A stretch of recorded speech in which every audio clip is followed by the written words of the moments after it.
Good morning student सभी।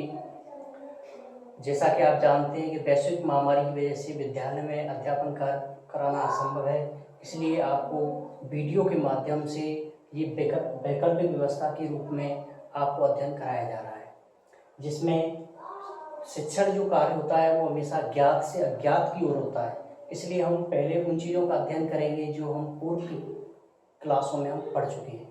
उनमें सबसे पहले आज हम संख्या ज्ञानम का अध्ययन करेंगे। इसमें देखिए, इंग्लिश है या हिंदी है, अन्य जो लैंग्वेज होती है उसमें कोई भी संख्या होती है उसका स्त्रीलिंग, पुल्लिंग, नपुंसकलिंग में कोई प्रयोग अलग अलग प्रयोग नहीं होता, जबकि संस्कृत में पुल्लिंग, स्त्रीलिंग एवं नपुंसकलिंग का प्रयोग अलग अलग होता है। अब यहाँ देखिए, हम एक शब्द का प्रयोग देखते हैं। पहले एक शब्द का प्रयोग यदि हम पुल्लिंग में करते हैं तो वहाँ एक है शब्द प्रयोग किया जाता है, जबकि एक शब्द का अगर हम स्त्रीलिंग में प्रयोग करते हैं तो वहाँ एका शब्द का प्रयोग किया जाएगा। इसी प्रकार से अगर एक शब्द का प्रयोग नपुंसकलिंग के लिए किया जा रहा है तो वहाँ एकम शब्द का प्रयोग किया जाएगा। जैसे पहले में एक शब्द का प्रयोग वाक्यों में प्रयोग भी साथ में बताते जाते हैं, यानी यहाँ पर संख्या ज्ञान के साथ साथ इसका वाक्य में प्रयोग भी मैं यहाँ पर बताता जा रहा हूँ।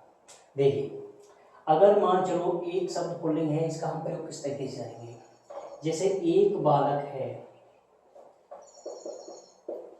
एक बालक है, तो यहाँ बालक शब्द के लिए एक शब्द का प्रयोग किया जा रहा है, तो यहाँ पुल्लिंग है, बालक शब्द पुल्लिंग है तो एक शब्द पुल्लिंग के लिए किया जा रहा है, तो यहाँ एक शब्द के लिए पुल्लिंग में एक है शब्द का प्रयोग करते हैं। जैसे एक है, बालक पुल्लिंग है, एक वचन है तो राम की तरह रूप चलेंगे, तो एक है बालक है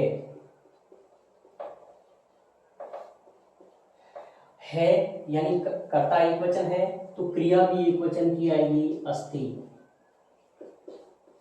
एक है, बालक है, अस्ति, यानी बालक है, पुल्लिंग है तो यहाँ एक है शब्द का प्रयोग किया गया है, तो यहाँ एक है शब्द यूज हुआ, पुल्लिंग है इसलिए। अगर मान चलो यहाँ बालक के स्थान पर मैं बालिका शब्द प्रयोग करूं तो यहाँ स्त्रीलिंग शब्द हो गया है, तो एक बालिका है, इस तरीके से।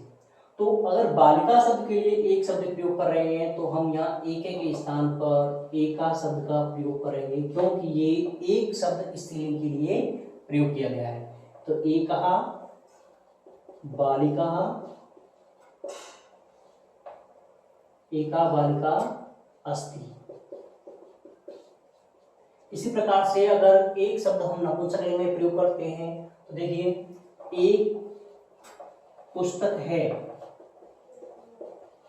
एक पुस्तक है, तो यहाँ पुस्तक नपुंसकलिंग है तो एक शब्द का नपुंसकलिंग में प्रयोग हो रहा है, तो यहाँ पर पुस्तक एक नपुंसकलिंग है तो नपुंसकलिंग में एक शब्द के लिए क्या प्रयोग करेंगे, एकम।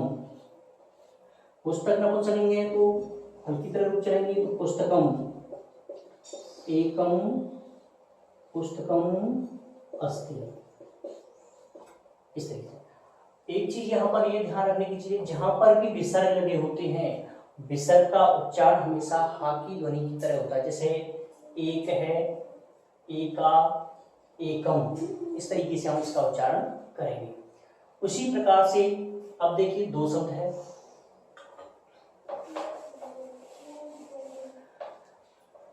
इसी प्रकार से दो शब्द का भी अगर पुल्लिंग में प्रयोग कर रहे हैं तो दो शब्द यूज होगा। स्त्रीलिंग है तो द्वे, नपुंसकलिंग है तो वहां पर द्वे शब्द का प्रयोग करते हैं, यानी स्त्रीलिंग और नपुंसकलिंग के सेम होते हैं। ऐसा क्यों है, क्योंकि दो वचन में होता है रमे, ऐसे ही फल की जब रूप चलती है तो उसमें आता है फले, तो रमे और फले वहां एक ही मात्रा आती है दो वचन में, तो यहाँ पर भी दोनों का सेम है। यहाँ रामो, राम शब्द के रूपों में राम है, रामो, दो वचन में रामो आता है, बड़ा का प्रयोग होता है, तो यहाँ पर भी उसी प्रकार से प्रयोग हुआ है। अब देखो यहाँ दो, जैसे दो बालक खेल रहे हैं, दो बालक खेल रहे हैं, तो बालक के लिए दो शब्द का प्रयोग किया गया है, तो बालक पुल्लिंग है तो क्या करेंगे, द्वौ, बालक पुल्लिंग है, पुल्लिंग में दो शब्द के लिए करते हैं द्वौ। अब बालक दो हैं तो बालक में भी दो वचन का प्रयोग किया जाएगा, तो बालक है बालकौ, द्वौ बालकौ। अब एक वचन में अस्ति का प्रयोग होता था और द्विवचन में हमेशा स्तः, प्रथम पुरुष द्विवचन में स्तः शब्द का प्रयोग किया जाता है, तो द्वौ बालकौ स्तः। अगर हम ये यहाँ पर जैसे पुल्लिंग का मैंने यहाँ प्रयोग बताया है, ऐसे स्त्रीलिंग और नपुंसकलिंग का प्रयोग भी होगा। जैसे दो पुस्तक हैं,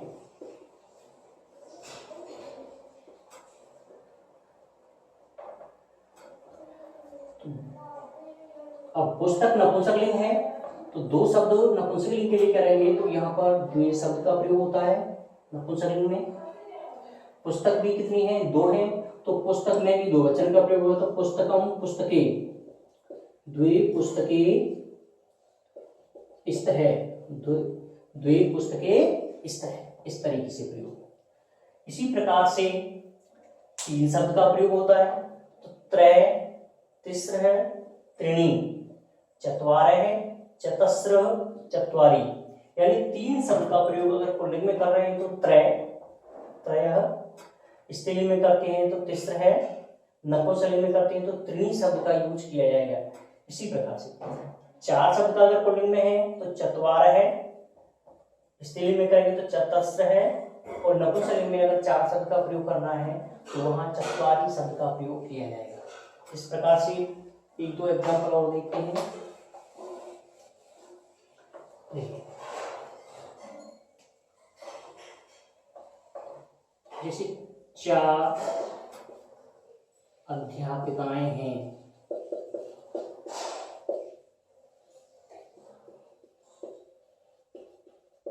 अब देखिए चार शब्द, तीन और तीन से अधिक सभी शब्द बहुवचन में प्रयोग किए जाते हैं, तो चार शब्द, अध्यापिकाएं स्त्रीलिंग है तो स्त्रीलिंग के लिए यहाँ चार शब्द का प्रयोग किया गया है, तो स्त्रीलिंग में चार शब्द के लिए चतस्र है, जब शब्द का प्रयोग करेंगे तो चतस्र है। अब अध्यापिका बहुवचन प्रयोग के चार, तीन और तीन से अधिक सभी बहुवचन में प्रयोग किए जाते हैं, तो अध्यापिका चतस्र अध्यापिका, बहुवचन में है के लिए प्रयोग किया जाता है सन्ति, चतस्र है अध्यापिका सन्ति, इस तरीके से। अब जैसे तीन शब्द का हम प्रयोग करते हैं, जैसे तीन बालक खेल रहे हैं, तीन बालक खेल रहे हैं, तो बालक शब्द पुल्लिंग है तो तीन शब्द पुल्लिंग में क्या प्रयोग करेंगे, त्रयः, तो त्रयः, बालक बहुवचन बालकः क्रीडन्ति, त्रय बालकः क्रीडन्ति, यानी बालक पुल्लिंग है तो त्रय शब्द का प्रयोग करेंगे, बालक बहुवचन है तो बालक है बालको बालकः, और कर्ता के अकॉर्डिंग क्रिया बहुवचन की प्रयोग करेंगे, इस तरीके से। यानी मैं एक बार दोबारा से और बताता हूँ कि 1 से लेकर के 4 तक संख्याएं हमेशा पुल्लिंग, स्त्रीलिंग, नपुंसकलिंग में अलग अलग प्रयोग किए जाती हैं। जैसे पुल्लिंग में एक शब्द का एक है, स्त्रीलिंग में एक का, नपुंसकलिंग में एकम शब्द का प्रयोग करेंगे।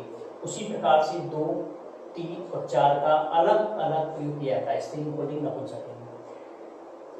4 के बाद यानी 5 और 5 से आगे जितनी भी संख्याएं हैं उनमें सभी स्त्रीलिंग, पुल्लिंग, नपुंसकलिंग का प्रयोग अलग अलग न करके एक ही संख्या का प्रयोग किया जाता है।